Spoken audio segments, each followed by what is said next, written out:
Hello everyone, welcome again on my YouTube channel Aradhyan's Tutorial Hub. Friends, in previous videos you have learned two steps of agricultural practices that are preparing soil and sowing. Now today we are going to watch its third step, that is adding manure and fertilizers. So let's begin. Friends, सबसे पहले आपको ये जानना जरूरी है manure and fertilizers हैं क्या। What are manure and fertilizers? They are substances that are full of nutrients. कैसे सब्सटेंसेस हैं? जो कि न्यूट्रिएंट से फुलफिल हैं। ये सोर्सेज हैं न्यूट्रिएंट्स के। ओके, क्योंकि आपको पता है कि जितने भी लिविंग ऑर्गेनिज्म हैं उनको अपने डेवलपमेंट और ग्रोथ के लिए न्यूट्रिएंट्स चाहिए, चाहे वो प्लांट हो, एनिमल्स हो या फिर अपन ह्यूमंस हो। हम सभी को क्या चाहिए? न्यूट्रिएंट्स चाहिए अपनी डेवलपमेंट और ग्रोथ के लिए। क्वेश्चन होता है कि what is the role of manure and fertilizers in agriculture. अगर ऐसा कोई क्वेश्चन आपसे पूछा जाता है कि मैन्योर और फर्टिलाइजर्स का क्या रोल है एग्रीकल्चर में, तो हम कह सकते हैं continuous cultivation of crops makes the soil poor in nutrients.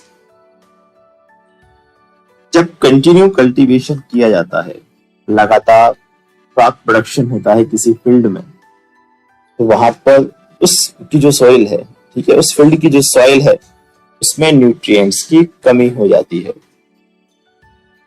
Reason आपको पता है, क्योंकि जब कंटिन्यूअस कल्टीवेशन होगा तो प्लांट्स जब भी ग्रोथ करते हैं, डेवलप होते हैं, वो सॉइल में से न्यूट्रिएंट्स को एब्सॉर्ब करते हुए जाते हैं। एक टाइम ऐसा आएगा कि जो सॉइल है उसमें से न्यूट्रिएंट्स बहुत कम रह जाएंगे उसमें। Insufficient nutrients in the field results in weak plant. अगर ऐसी सॉइल, ऐसा फील्ड जहां पर न्यूट्रिएंट्स की कमी है, इनसफिशिएंट न्यूट्रिएंट्स हैं जिस फील्ड में, और हमने वहां क्रॉप को ग्रो किया है, उस केस में जो रिजल्ट होगा वो कैसा होगा? Weak plants. हमें वीक प्लांट्स मिलेंगे, कमजोर पौधे मिलेंगे। अब वीक प्लांट्स का मतलब क्या हुआ? प्लांट छोटे हो सकते हैं, इसमें जो फ्लावरिंग होगी वो कम होगी, ग्रेन का जो प्रोडक्शन होगा वो क्या होगा? कम होगा। ओके, नेक्स्ट पॉइंट इसका, therefore it is necessary to replenish the soil with nutrients for healthy growth of plants. यहां पर देखें, जो प्लांट्स हम ग्रो कर रहे हैं फील्ड में, उनकी हेल्दी ग्रोथ के लिए न्यूट्रिएंट्स चाहिए। और न्यूट्रिएंट्स, क्योंकि हम कह रहे हैं कि जब हम कंटिन्यूअस कल्टीवेशन करते हैं क्रॉप का,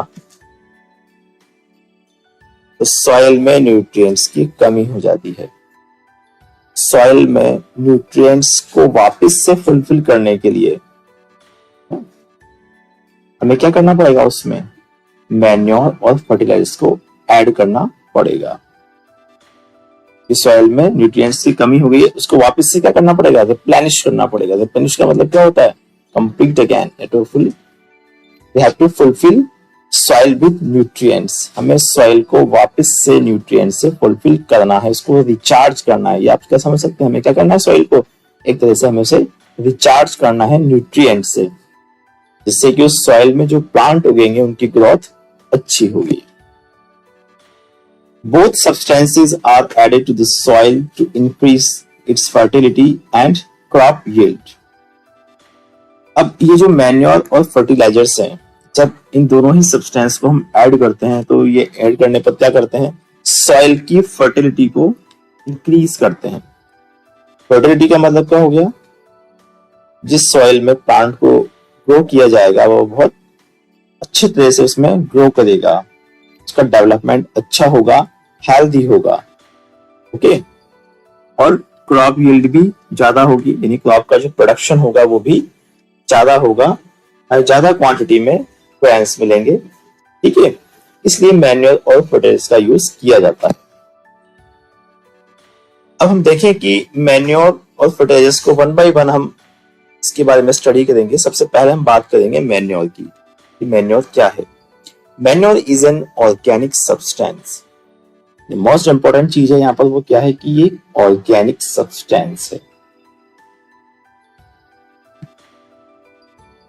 नेक्स्ट है, it is obtain from the decomposition of plants और एनिमल वेस्टेज। अब ये ऑर्गेनिक सब्सटेंस क्यों है? क्योंकि ये ऑर्गेनिक वेस्ट से हमें मिल रहा है। ऑर्गेनिक वेस्ट कौन से हैं? प्लांट और एनिमल। ने क्या कहा कि decomposition of plants and animal waste. Plant भी क्या है? ऑर्गेनिक है, और एनिमल जो वेस्ट है ये भी क्या है? ऑर्गेनिक है। इनका जब डीकम्पोजिशन होता है तो क्या मिलता है? मैन्योर। अब डीकम्पोजिशन का मतलब क्या हो गया? ब्रेक डाउन, यानी जो प्लांट और एनिमल्स के जो वेस्टेज हैं वो कैसे हैं? कॉम्प्लेक्स कंपाउंड होते हैं वो, और उनको सिंपलेस्ट फॉर्म में चेंज करना ही, उसमें कन्वर्ट करना ही डीकम्पोजिशन कहलाता है। और डीकम्पोजिशन का काम कौन करते हैं? Micro organism.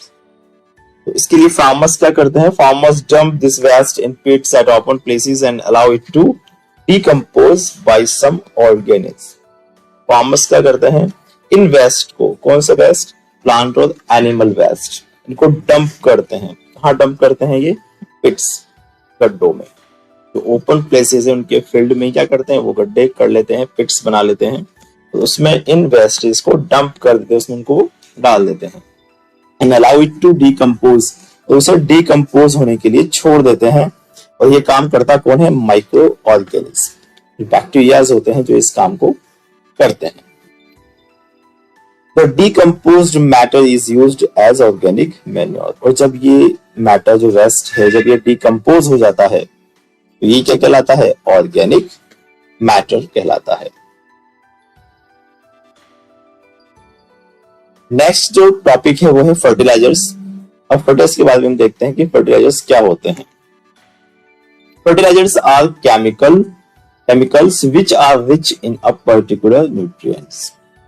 फर्टिलाइजर्स क्या चीज होती हैं? ये केमिकल्स हैं, इनऑर्गेनिक कंपाउंड्स हैं, ये केमिकल से बने हुए होते हैं, लेकिन न्यूट्रिएंट्स से ये फुलफिल होते हैं। बहुत ज्यादा इनमें न्यूट्रिएंट्स होता है, ये रिच होते हैं न्यूट्रिएंट्स में। सम एग्जांपल्स आर, अब इसके कुछ एग्जांपल्स हैं फर्टिलाइजर्स के, आपने नाम भी सुने होंगे। यूरिया मोस्ट कॉमन आपने नाम सुना होगा, यूरिया। इसके अलावा ammonium sulphate, super phosphate, potash and NPK. NPK क्या है? Nitrogen, phosphorus and potassium.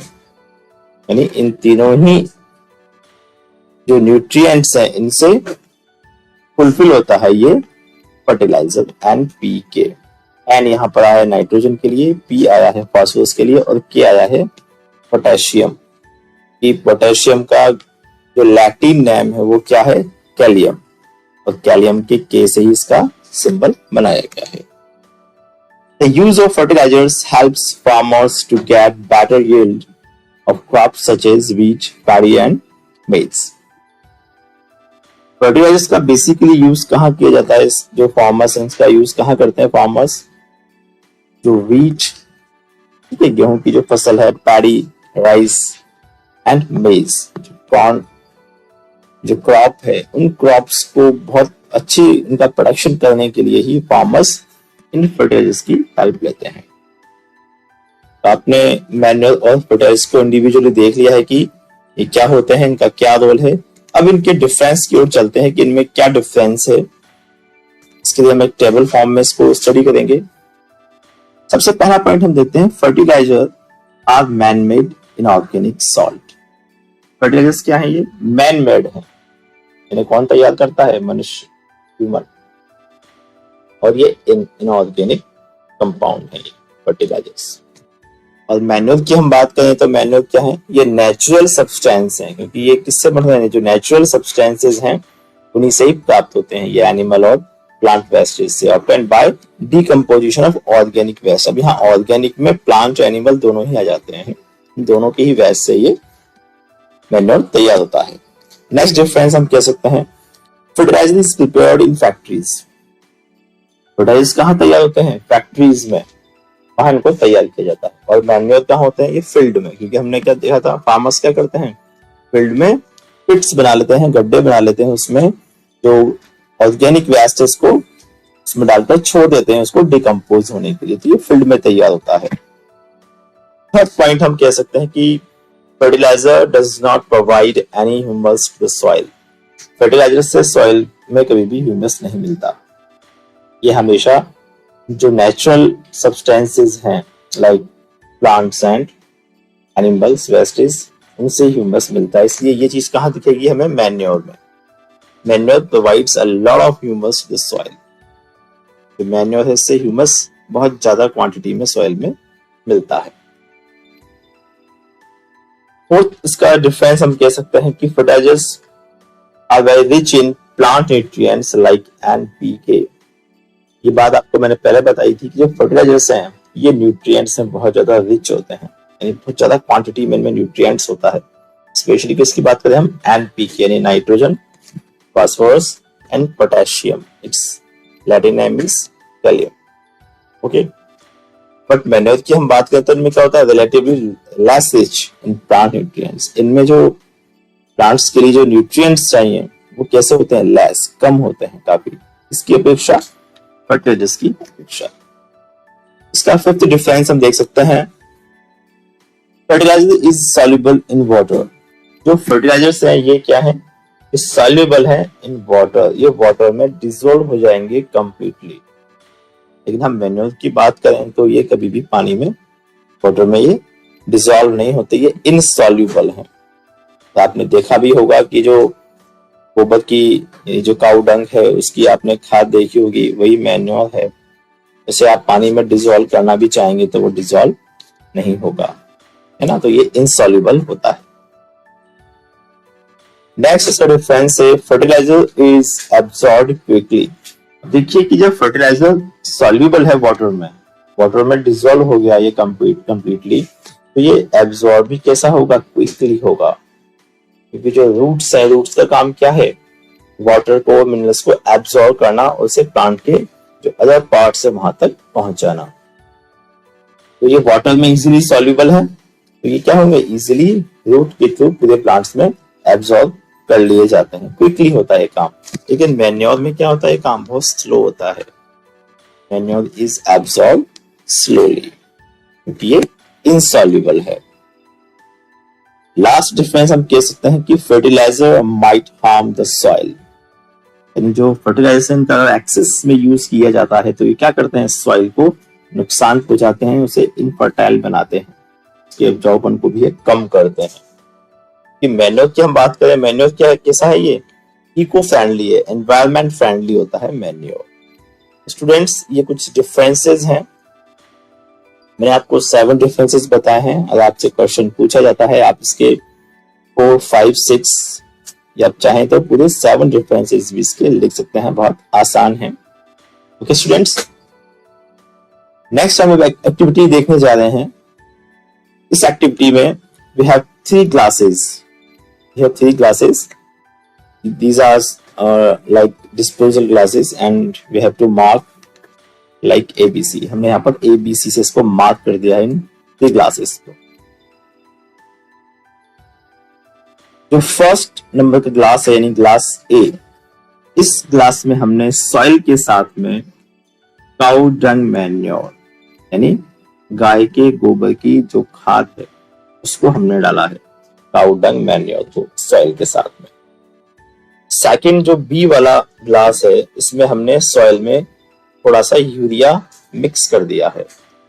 और जो सी नंबर का ग्लास है इसमें ओनली सॉइल है, यहाँ पर ना तो मैन्योर है और ना ही यूरिया। यूरिया किसको रिप्रेजेंट कर रहा है? यहाँ पर फर्टिलाइजर्स को। ओके, और काउ डंग मैन्योर ये है ही सही, तो यहाँ पर हमने कुछ भी ऐड नहीं किया है।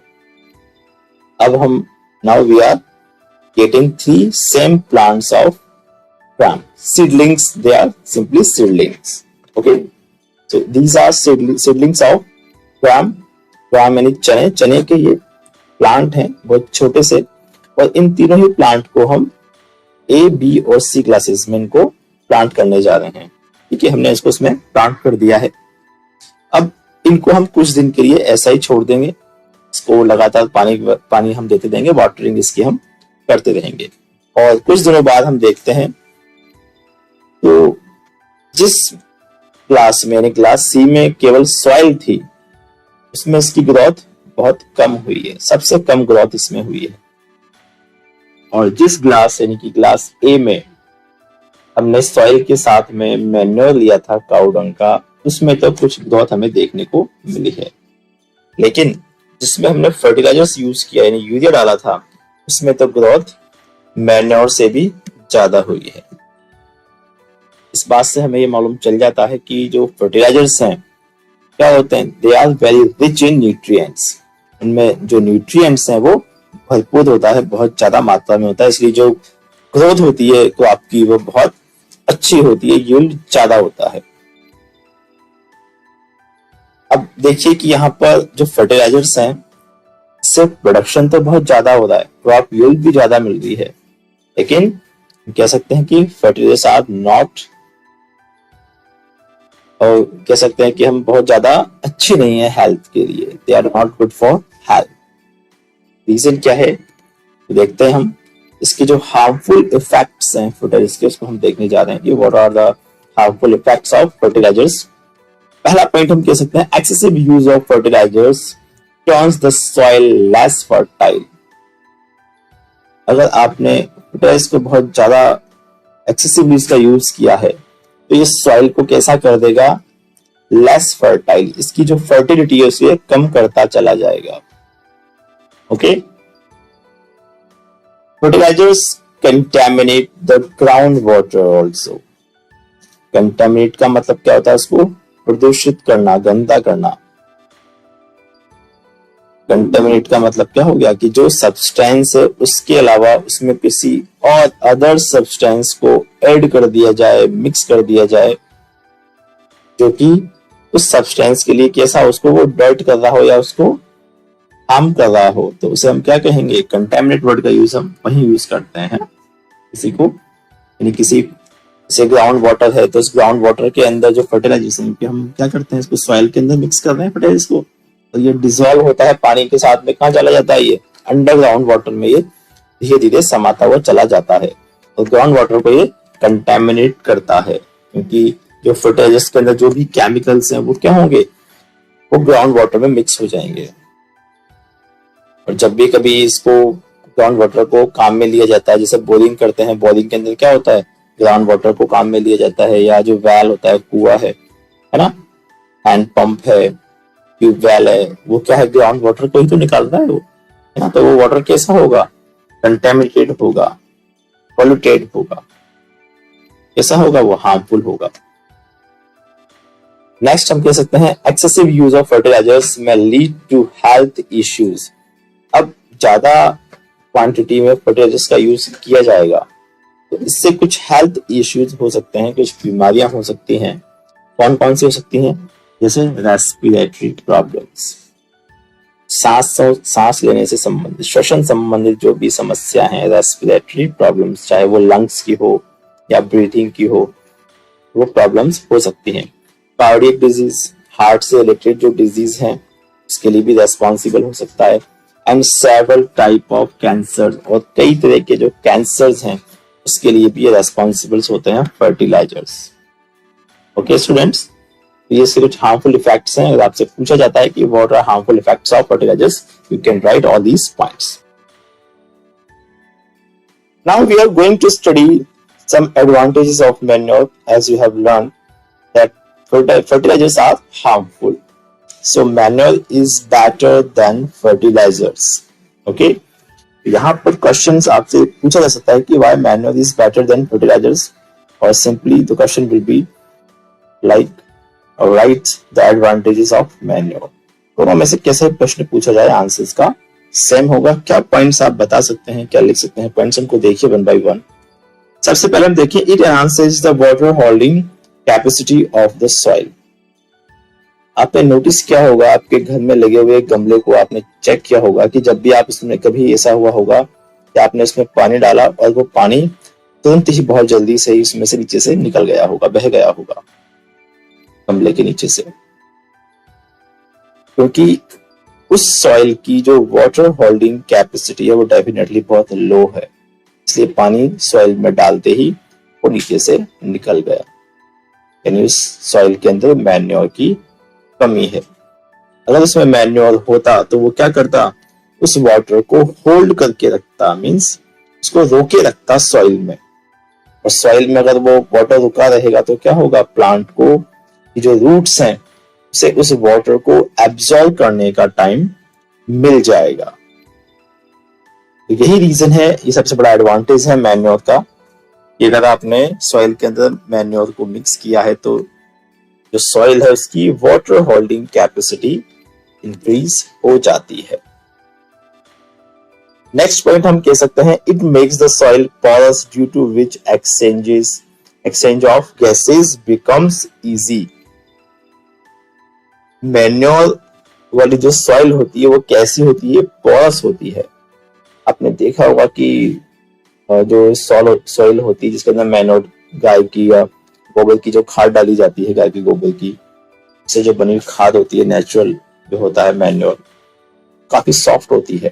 उसको अपने हाथ में लेके देखिए, आप उसको जब प्रेस करेंगे तो वो कुछ लेवल तक नीचे दबती भी है। इट मींस वो पोरस होती है, उसके बीच में गैप होता है, एयर होती है उसके बीच में, और इससे क्या होता है कि जो प्लांट्स की जो रूट्स हैं उनको गैसेस एक्सचेंज करने का मतलब क्या हो गया, जो रेस्पिरेशन जब होता है तो वहां हेल्पफुल होती है पोरस सॉइल, क्योंकि रेस्पिरेशन में क्या करना होता है, प्लांट्स को CO2 को बाहर निकालना है और बाहर की ऑक्सीजन को अंदर लेना होता है। आपको पता है प्लांट्स रेस्पिरेशन भी करते हैं और फोटोसिंथेसिस भी होता है। दिन के समय जब सनलाइट होती है उस समय तो प्लांट्स क्या करते हैं, फोटोसिंथेसिस, लेकिन जो नाइट का समय होता है जहां पर जिस समय फोटोसिंथेसिस नहीं हो सकता, सन नहीं है, इस केस में क्या करते हैं, वो रेस्पिरेशन उनमें होता है। तो वहां जो गैसेस का एक्सचेंज है ये भी बहुत इजीली हो जाता है जब सॉइल पोरस होती है। ओके, नेक्स्ट पॉइंट है, it increases the number of friendly microbes. You know very well, manure is prepared by microorganisms. जो मैन्योर है ये कौन तैयार करता है, micro organism, by decomposition of organic matter. जो ऑर्गेनिक मैटर है उनके डीकम्पोजिशन से, डीकम्पोजिशन का काम कौन करते हैं, ये माइक्रोब्स, माइक्रो ऑर्गेनिज्म। तो ये जो माइक्रो ऑर्गेनिज्म है ये क्या हुए, फ्रेंडली हुए, क्योंकि ये कौन सा काम कर रहे हैं, अच्छा ही तो काम कर रहे हैं ना, मैन्योर को प्रिपेयर कर रहे हैं। तो ऐसी जो मैन्योर होती है उसके अंदर क्या होते हैं, माइक्रोब्स भी होते हैं, उनको भी ये इंक्रीज होने का उनको मौका मिलता है। ओके स्टूडेंट्स, नेक्स्ट पॉइंट है इसका, it improves the texture of the soil. ये जो सॉइल का टेक्सचर है उसको भी इंप्रूव करते हैं, अच्छा बनाते हैं। टेक्सचर का मतलब क्या हो गया, फीलिंग है, फिजिकल फील। जब आप इस ऐसी सॉइल को टच करते हैं, आप उसको हाथ में लेके देखिए, आपको बहुत सॉफ्ट लगेगी, बहुत अच्छी फीलिंग आएगी, स्मूथ सी लगेगी आपको, ये है ना। टेक्सचर का मतलब क्या होता है, फिजिकल फील ऑफ समथिंग। ये आपके हेल्प के लिए मैंने इसको मेंशन भी किया है। फिजिकली जब हम किसी को फील करते हैं, सपोज किसी के हमने किसी चीज को टच किया और छूने पर वो हमें स्मूथ लग सकती है, रफ खुरदरी लग सकती है ना, या फिजी टाइप लग सकती है हमें। तो ये टेक्सचर के टाइप्स हैं, ये है ना, ये टेक्सचर के टाइप्स हैं, स्मूथ, रफ एंड फिजी। तो ये फिजिकल फीलिंग है जब आप इसको छूते हैं, छूकर महसूस करते हैं। तो सॉइल की जो टेक्सचर है उसको भी ये इंप्रूव करता है, कौन, मैन्योर। ऐसी सॉइल को आप हाथ में लेके देखिए, आपको बहुत अच्छी फीलिंग आएगी। एक ऐसी सॉइल को देखिए किसी ग्राउंड पे से या कहीं और से जिसके अंदर फर्टिलाइजर का यूज होता है, वो सॉइल आपको बहुत रफ जैसी लगेगी। तो ये कुछ इसके एडवांटेज है मैन्योर के, जिन्हें आप मेंशन कर सकते हैं। फर्टिलाइजर्स को अवॉइड करने के लिए एक तो हम जो ऑर्गेनिक मैन्योर है उसका यूज कर सकते हैं। इसके अलावा एक और मेथड है, दैट इज क्रॉप रोटेशन। अगर क्रॉप रोटेशन किया जाता है तो भी हम सॉइल की फर्टिलिटी को मेंटेन कर सकते हैं। इसमें जो न्यूट्रिएंट्स हैं उनको भी हम रिप्लेनिश कर सकते हैं। Crop rotation is the practice of growing different crops in the same area over time to replenish the soil with nutrients. ये इसकी डेफिनेशन होगी क्रॉप रोटेशन की। क्रॉप रोटेशन क्या होता है? ग्रोइंग डिफरेंट क्रॉप्स, यानी अलग अलग तरह की क्रॉप्स को उगाना। अगर किसी फील्ड में लगातार एक जैसी क्रॉप उगाई, जैसे सपोज कीजिए कि गेहूं है या मक्के की, कॉर्न की आपने क्रॉप को ग्रो किया है, आप लगातार कई सालों तक उसी क्रॉप को लगा रहे हैं, उसके अलावा उसमें कोई और क्रॉप नहीं लगाते हैं, तो धीरे धीरे क्या होगा, उस सॉइल में न्यूट्रिएंट्स खत्म होते चले जाएंगे और वो सॉइल इनफर्टाइल हो जाएगी। अगर आप क्रॉप को रोटेशन में डिफरेंट क्रॉप्स को आप ग्रो करते हैं, इससे क्या होता है, न्यूट्रिएंट्स रिप्लेनिश होते रहते हैं। जो सॉइल है वो रिप्लेनिश होती रहती है न्यूट्रिएंट से, वापस से न्यूट्रिएंट से वो फुलफिल हो जाती है, भरती जाती है। Assume a farmer has planted a field of corn. After the corn harvest, he may plant beans because corn consumes a lot of nitrogen and beans return nitrogen to the soil. अगर किसी farmer ने किसी field में corn plant किया है, corn की crop उगाई है, मक्के की मेज क्रॉप उगाई है, तो आफ्टर द कॉर्न हार्वेस्ट, जब इस कॉर्न को काट लिया जाएगा, इस फसल को, उस क्रॉप को हार्वेस्ट कर लिया जाएगा, उसके बाद उसे क्या उगाना चाहिए, बीन्स। बीन्स क्या है, जो लेग्यूमिनेसी फैमिली है उसके जो प्लांट्स हैं, बीन्स वाले जो प्लांट्स हैं, उनको उगाना चाहिए उस फार्मर को, क्योंकि जो कॉर्न है, जो मेज की क्रॉप है, वो क्या करती है, अ लॉट ऑफ नाइट्रोजन को कंज्यूम कर लेती है। कॉर्न क्रॉप, कॉर्न की या मेज क्रॉप जो है वो क्या करती है, उसको लॉट ऑफ नाइट्रोजन चाहिए अपनी ग्रोथ और डेवलपमेंट के लिए। तो ऐसी क्रॉप के बाद क्या होगा, उस सॉइल में नाइट्रोजन की कमी हो जाएगी। उसको मेंटेन करने के लिए हम बीन्स को उगाएंगे। इस फिगर को देखिए आप, ये लेग्यूमिनस प्लांट है, यानी बीन वाला प्लांट है। देखिए आप में जो बीन्स लगी हुई है, ये है जिनमें फलीदार या फलियां जो लगी होती हैं वो लेग्यूमिनस प्लांट्स होते हैं, है ना, बीन्स कहलाते हैं ये। इनकी रूट्स में नोड्यूल्स होते हैं, ये रूट नोड्यूल्स होते हैं, और इनके अंदर क्या होते हैं, ये बैक्टीरियाज, नाइट्रोजन फिक्सिंग बैक्टीरियाज होते हैं इनमें। अब लेग्यूमिनेसी जो प्लांट्स हैं, इनके अंदर कौन सा बैक्टीरिया होता है, ये वो होता है राइजोबियम। और राइजोबियम की क्या खास बात है, ये एटमॉस्फेरिक जो नाइट्रोजन है, ये आप जानते हैं कि हमारे एटमॉस्फेयर में 78% क्या है, नाइट्रोजन है। उस नाइट्रोजन को, क्योंकि प्लांट गैसियस नाइट्रोजन को डायरेक्ट एब्जॉर्ब नहीं कर सकते, ये केवल नाइट्रेट और नाइट्राइट फॉर्म में ही इसको एब्जॉर्ब कर पाते हैं। तो ये बैक्टीरिया क्या करते हैं, ये जो एनवायरमेंट है, एटमॉस्फेरिक नाइट्रोजन है, उस नाइट्रोजन को नाइट्रोजनस कंपाउंड यानी नाइट्राइट और नाइट्रेट्स में इसको कन्वर्ट कर देते हैं, जो कि फर्टिलाइजर का काम करती है। और उसे कौन एब्जॉर्ब कर लेता है, ये रूट्स एब्जॉर्ब कर लेती हैं। ओके, बैक्टीरिया कौन से, राइजोबियम। प्लांट कौन सा है, लेग्यूमिनस प्लांट है। और ये जो बैक्टीरियाज है कहाँ होते हैं, इसकी रूट्स में। रूट्स में नोड्यूल्स होते हैं, मोटी मोटी जो आपको गांठें दिखाई दे रही है ना, नोड्यूल्स, नोड्स बने हुए हैं, इनके अंदर ये रहते हैं। ओके, तो ये इस तरह से क्या किया इन्होंने, जब हमने लेग्यूमिनस प्लांट लगाया तो वापस से जो नाइट्रोजनस कंपाउंड कहाँ गए, इस सॉइल के अंदर आ गए। ऐसी क्रॉप को लगाने से क्या होता है, जो सॉइल है वापस रिप्लेनिश हो जाती है विद नाइट्रोजन कंपाउंड से। हमने एनपीके देखा था, पढ़ा था, आपको पता है ना, एन नाइट्रोजन, वो भी क्या है, प्लांट्स के लिए बहुत जरूरी न्यूट्रिएंट्स है। ओके स्टूडेंट्स, तो नेक्स्ट इसका पॉइंट हम देख सकते हैं, crop rotation can sometimes involve not planting or leave the field uncultivated, that is fallow in between two crops. It gives time to regenerate before the following seasons. क्या मतलब हुआ इसका, crop rotation can sometimes involve not planting, not planting, इस बात पे ध्यान दीजिएगा। यानी कि क्रॉप रोटेशन का मतलब क्या हो गया कि आप कुछ भी प्लांट मत कीजिए फील्ड में, कोई प्लांट नहीं उगाया जा रहा उसमें, and leave the field uncultivated, और उस फील्ड को कैसे छोड़ दिया जा रहा है, अनकल्टिवेटेड, उसमें किसी प्रकार का कल्टीवेशन नहीं हो रहा है, कोई प्लांट कोई क्रॉप नहीं बोई जा रही है, उसको सिंपली अनकल्टिवेटेड। और उसके लिए सेकंड जो उसका जो एक और वर्ड है वो यूज कर सकते हैं हम, फैलो, है ना, इसका मतलब वही है अनकल्टिवेटेड, ऐसे इसको छोड़ दिया जाता है। बिटवीन टू क्रॉप्स, दो क्रॉप्स के बीच, टू क्रॉप्स जो हम प्रोडक्शन करना चाहते हैं उनके बीच में हमने गैप कर दिया, कोई क्रॉप नहीं उगाई है। इससे क्या होता है, इट गिव्स टाइम, इससे समय मिल जाता है, टाइम मिल जाता है, किस लिए, टू रीजनरेट, रीजनरेट होने के लिए, किसको रीजनरेट होना है, सॉइल को रीजनरेट होना है।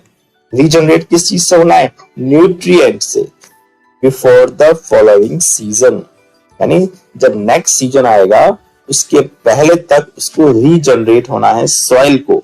अब इस बीच में जब कोई नॉट प्लांटिंग, कोई कल्टीवेशन नहीं हो रहा है, तो फार्मर्स क्या कर सकते हैं, they can put live stock, वो एनिमल्स को उस एरिया में, उस जगह पर खेत में उनको पाल सकते हैं।